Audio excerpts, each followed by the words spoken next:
you notice more and more women are coming out on TikTok, Instagram, YouTube, and talking about the difficulties that they're having in their marriages and how miserable they are?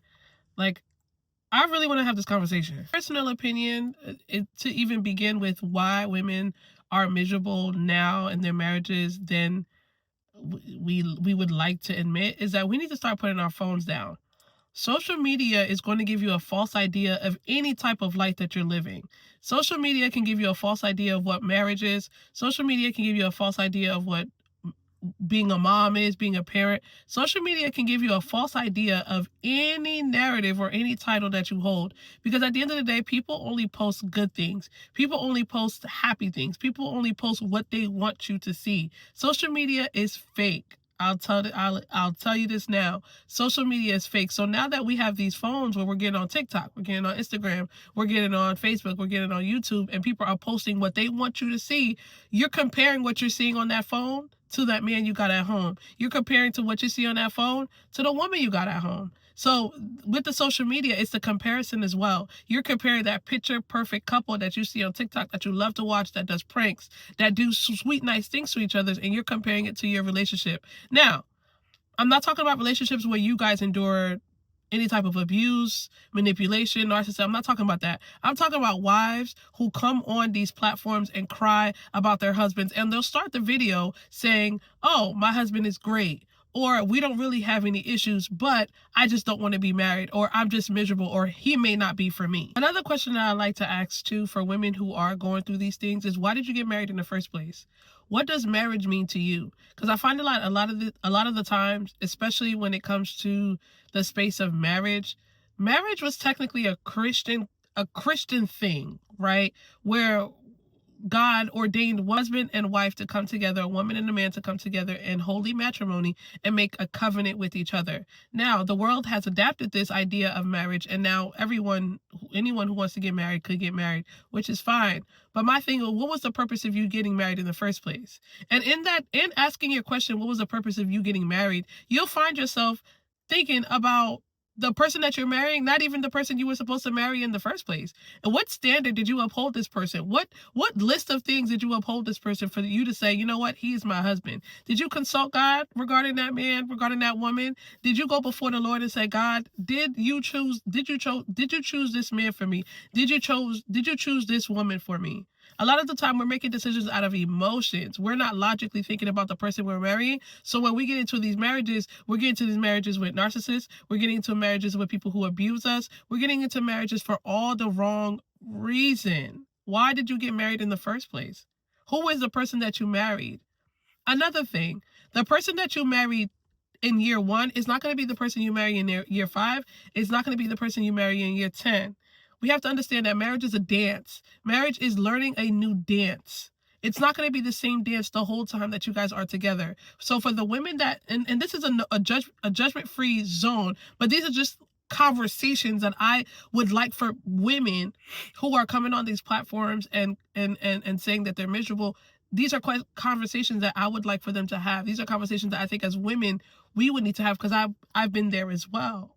Right? Being married to my husband of 10 years, in the beginning, there was a lot of comparison. There was a lot of comparing what I saw was to be a good marriage and comparing it to my marriage. There was a lot of, oh, my husband doesn't do this, my husband doesn't do that, he's terrible. When in actuality, it was a me thing. I was dealing with issues within myself, and I was in projecting that into my marriage, which almost ended everything. Right? So the idea of marriage, the idea of who you're marrying, the idea of what was the purpose of you guys getting together in the first place? Was it out of obligation? Was it out of you needed to be married because you were hitting a certain age? You had pressure from society, you had pressure from your family, and you gave yourself to the next person. You gave yourself to the person who acts first. What was the reason that you got married? Yes, I understand. There are a lot of things that can contribute to a marriage going downhill.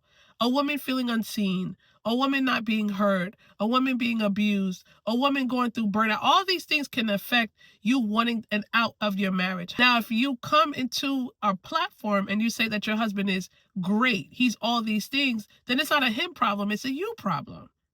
You're the issue. You have something within yourself that you're battling with. There was one woman who came on a platform and said that she didn't know herself. When she got married to her husband in her early 20s, at this point they're 10 years in, so she's in her early 30s. She did not know herself. Ladies, I tell you this and tell you this again, and I will scream this to the mountaintop. Please, you know yourself before you walk down that aisle and marry anyone. The man that you're marrying is not going to discover different parts of yourself. You need to know yourself. You need to have confidence in yourself. You need to know what your purpose is. You need to know what your goals are. You need to know what your assignment is on earth before you go into covenant with another person who also has their own assignments, their own ambitions, their own goals, and their own ideas of what they like, what they want their life to look like. We are not having the tough conversations. We are not talking. We are not investigating who we're marrying. And now 10 years, 15 years, even 5 years down the line, we're talking about divorce. We're talking about ending things, not because this person was a narcissist, not because he was a cheater, not because they were abusive, but simply because at this point in your marriage, you got married for the wrong reasons, or you came into a place where you still don't know yourself. So you're going through like a mini crisis, and instead of looking within and saying, hey, what's wrong with me? The next best thing is to go to the person closest to you, which would be your children, if you have children, or your spouse at that time. Now, even for myself, right, using myself as an example, if I could go back and change anything, would I have gotten married to my husband? Absolutely. He is my person. He is who God set aside for me. And I could say that 10 years in. However, would I have gotten married at the age I've gotten married? Probably not. I would have spent more time discovering who Jessica is. I would have spent more time figuring out what my triggers are, what my traumas are. Anything that I can uncover and deal with, I would have dealt with that early in my 20s. So then getting closer to my 30s, I would have been ready to be open and honest and do the work that marriage requires. I came into my marriage with a lot of baggage. I came into my marriage projecting a lot. I came into my marriage wanting my husband to fix everything when he's not a fixer. Only God can fill any void that I had at that time. And instead of going to God, my maker, I went towards my husband. Of course, when he could not fill that void, I started to look at things a little bit differently. And then that's when our marriage started to break down. So in the end of all of this, no judgment here for women who are coming on social media and venting and being vulnerable. We need that, right? Because a lot of people are suffering in silence. But to my single ladies who are watching, to my single ladies who are coming, who are getting discouraged, do not be discouraged. Marriage is a very beautiful, beautiful, beautiful, beautiful thing, beautiful covenant that you can make with another person if done right and if done properly. Now, if you like talks like this, please subscribe to this channel.